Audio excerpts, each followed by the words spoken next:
Erik ten Hag, Football Focus.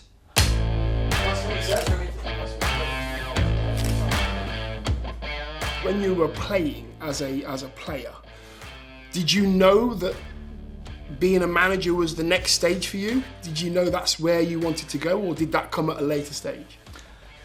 Yeah, my former teammates, they say, but as you play, the most wonderful thing you can do is playing football.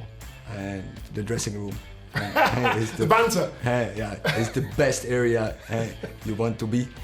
And of course the pitch, and always exciting, playing good stadiums, and you want to win, you want to achieve with the team together. But if you quit, if you can't do it anymore because of your fitness, yeah, then I think manager coaching is the best second. As soon as you finished as a player, did you know when you got into management that I need to do things this way, I want to play the game this way, or has it changed? Yeah, I think I had a clear view in mind how I want to play football. But of course, during you are manager, and I think manager is an experience job. Yeah, you learn and you adapt to the situation. And in top football, you have to adapt. But the best managers, I think they can bring up new developments. What's your way of playing? What do you want the players to do for you in order to make them successful on the pitch? First, play as a team. So 11 attacks, 11 defend. Play proactive, play brave, play with adventure, and because that gives the most joy on football.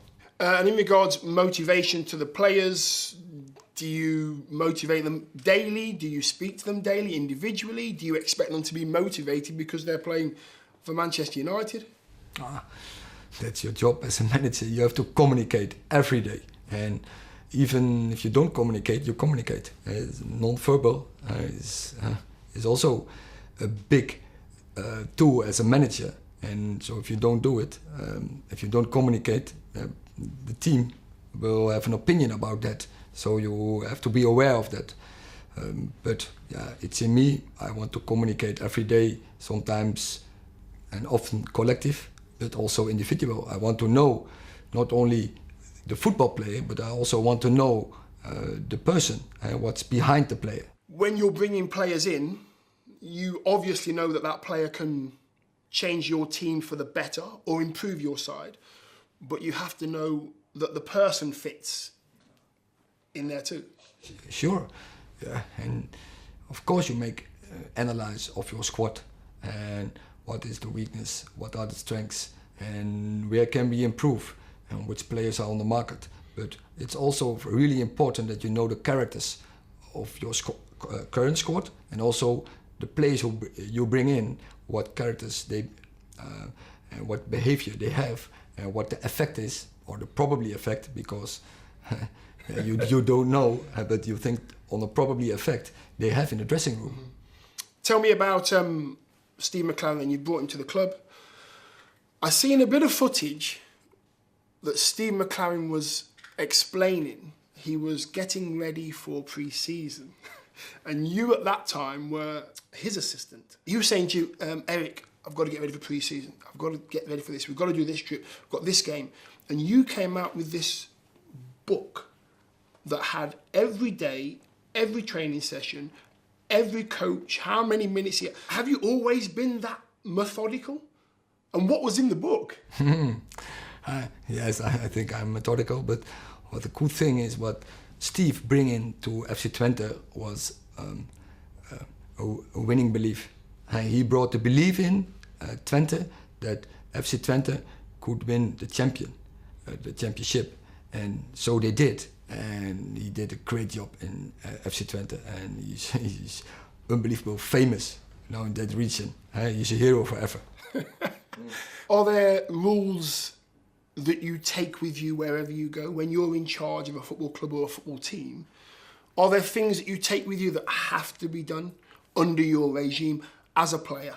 I call it rather standards and values, and we have to demand and to live every day in the highest standards, and only then we're talking about winning culture, you can create it. And that is the base to creating winning teams. Is it different here? You know, you've managed before, but is it different? As a player, I was only here for a very short period of time, but there felt lots of pressure when I put the crest of Manchester United on my shirt.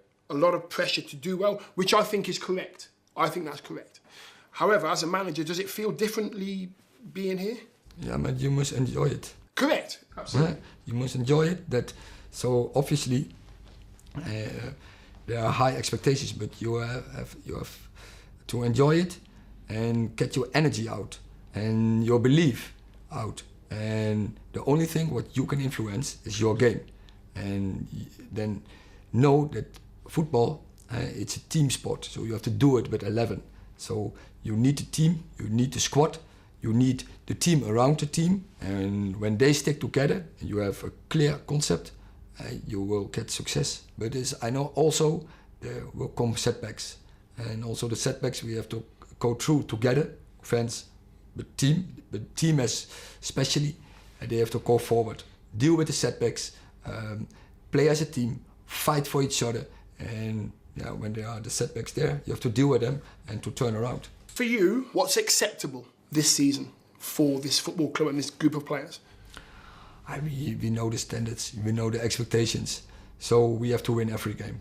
And that is what we aim for. We will prepare 100% every day, and we will prepare every game 100%, and then we will see what comes out. See what happens. Let's see what happens, but we know what we have to do.